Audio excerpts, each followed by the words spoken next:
Collecting and carrying water while pregnant can cause difficulties in pregnancy and other reproductive health consequences, such as uterine prolapse. Women who lack safe water are more prone to wash-related illnesses, such as hookworm infestation, which, when occurring during pregnancy, is linked to low birth weight and slow child growth, and hepatitis. Emerging evidence suggests that giving birth in a setting without safe drinking water or sanitation has a negative impact on the health and survival of both mother and baby. That is grim. Water, sanitation and hygiene for women's rights and gender equality. A lack of water, sanitation and hygiene affects women disproportionately due to both biological and cultural factors. Joining me this morning to have a discussion on works that are aimed at improving access to quality water, especially for women, is the Country Director for WaterAid, Jen Msele Sembuche. A very warm welcome to Morning Attentive, Madam. Thank you, Chris. What I've just read as a preamble is a damning assessment of what is happening on the ground. Access to water, sanitation and hygiene. We cannot overemphasize. Yeah. We know it is a crisis. And when it comes to particularly women, they are affected. And when you look at the example of a pregnant woman who is attempting to access water, and in the process there are so many difficulties in there, then you can understand the dire straits that many women find themselves in. First, take us through what the water, sanitation and hygiene campaign is. Yes, we all know water is life. Yeah. We know that if you don't manage your waste properly, it will bring you diseases. That's right. And we all know that we need to practice good hygiene behavior. We saw that from COVID. Yeah. We saw that from Ebola. You know, these are public health crises that really, you know, put us out there to tell us that these are basic things that cannot be forgotten. If we looked at the situation of water, sanitation and hygiene in Uganda, I don't know whether you know that 20 million people do not have access to basic water services. I am learning. 20 million. 20 million Yes, people. and currently the population of Uganda is playing around 45. 46 million. Exactly, depending what estimation you're looking at. But of that, 20 million do not have access to basic water services. 7 million have to walk longer than 30 minutes to be able to get water, or they are accessing from a surface water source. And when you look at sanitation, it's even worse. 34 million do not have a decent toilet. That means they're defecating in toilet facilities that will result in them being infected again. So these are toilets where they don't have proper walls, they don't have proper surfaces. So 34 million Ugandans do not have a decent toilet. Including those in the urban centers? In the urban, yes, including those in the urban centers. The situation is slightly better in the urban centers, but we have 34 million Ugandans. 34 million. Yes. Allow me just stay on that very disturbing revelation. Within the urban settings, you find so many septic tanks, you find so many biodigesters, and then makeshift or badly constructed latrines. Tell me how big that problem is, because when it rains, we have a lot of colored water going around. Yes. Some say other owners of buildings release a lot of sewerage. What is the situation and what's being done to ensure that that is the 34. We're saying they don't have a decent toilet. That means those are the makeshift toilets. When it rains, fecal matter is released out. Those are the toilets that collapse because they have not been constructed well. Those are the toilets that you cannot empty and safely manage waste. So it's all there. And all this matter goes back into our drinking water sources. It increases the cost for treatment. So it is a big problem. It is a big problem. Yeah. So As WaterAid, Yes. how are you contributing to improving or supporting access to clean water and sanitation as well as hygiene? As WaterAid, we are one of the players that are out there working in partnership with the government of Uganda to be able to address these challenges. We've been here since, we'll be celebrating 40 years this year. It's a long time. The efforts that we are putting in addressing these challenges are being able to work alongside government and the districts. So we in the next strategic plan that we are going to be launching at the end of this month, we want to focus quite a lot on WASH in public health.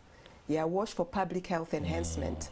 Yeah, we're looking at how do we engage with healthcare facilities where the need is quite high. Yeah. The data is similar in terms of healthcare facilities having adequate water sources or sanitation facilities. You have almost more than half not having sustained water supply in healthcare facilities where people are supposed to be getting care, managing and returning of their health, but this is also an institution that can also predispose people to infections because they do not have adequate services to water and sanitation. So as WaterAid, we are concentrating in working around building systems, system strengthening, because we believe the systems need to be strengthened. They are working, but they need to be strengthened so that we see more people accessing safe and clean water. We need to see more water sources within cities and rural areas. Rural areas are worstly affected, so we are working alongside with the different districts that we work with. Okay. I'm glad this conversation comes on the backdrop of International Women's Day, which was yesterday. The theme was digital innovation and technology for gender equality. Yes. Within the processes of ensuring that there is universal access to clean, safe water and improved sanitation and hygiene, what is the role of women in catalyzing this drive? Women are, as you gave the preamble, women are disproportionately affected. They carry most of the burden for the wash gaps. Tonight you woke up probably at good hours, this morning, or you slept on time. But there are women out there in Uganda that had to wake up very early. Slept late, woke up early to go and look for water. They're walking more than 30 minutes.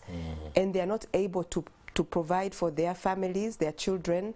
And when their children get sick because of diarrhea or diseases, they are the ones to take care. So they have been disproportionately affected because the burden of water is upon women.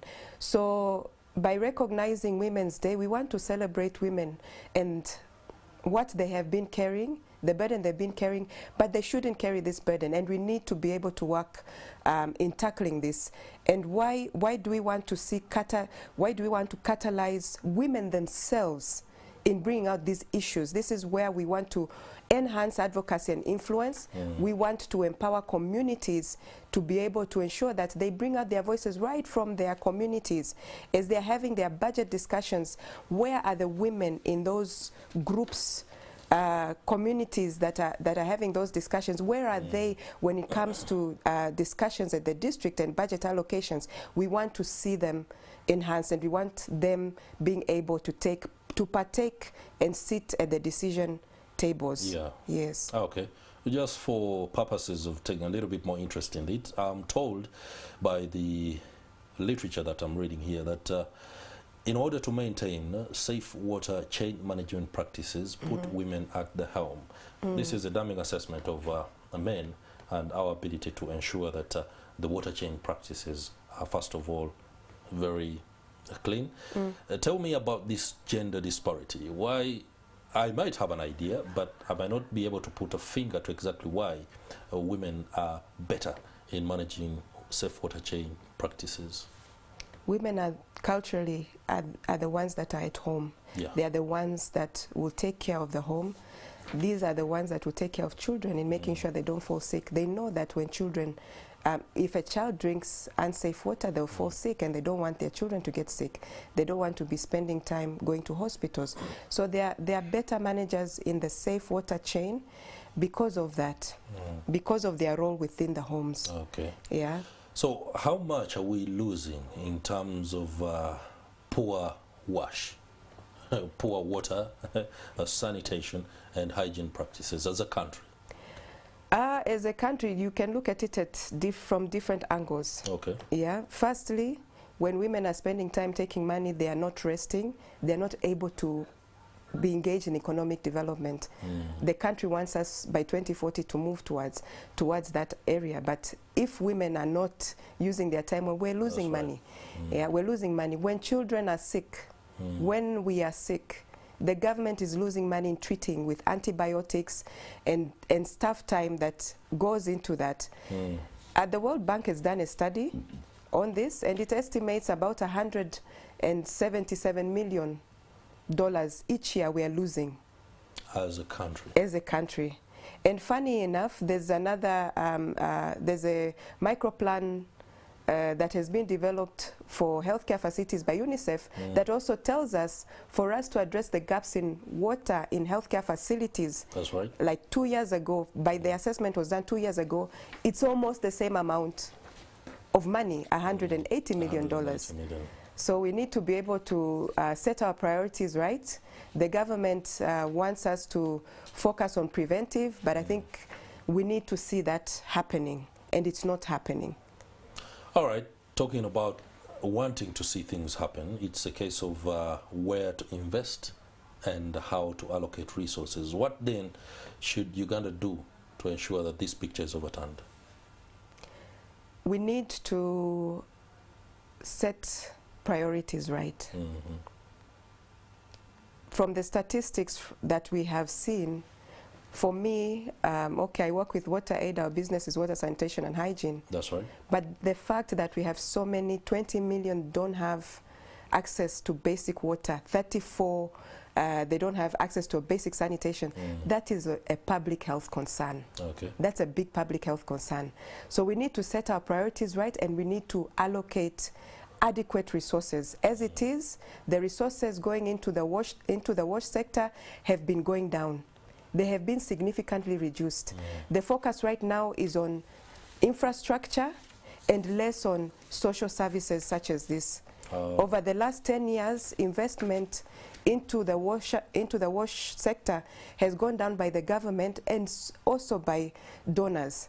But more is being funded by donors, which should be the other way around. So we need to see financial resources allocated. Okay. Yeah. They are being allocated, but it is not enough. All right, what I hear and see is a case of need to address bottlenecks in the service delivery pathway. Yes. I'm sure that can be done. We do, of course, commend the effort of Water Aid in ensuring that this is turned around for the better of the nation. Many thanks, Madam Jen Msele Sembuche, Country Director of Water Aid, for giving us perspective and insight into improving water and sanitation in the country. That will do it for this discussion. I hope you've taken note, especially if you are a woman and a policy or decision maker in government. There is need to do work now.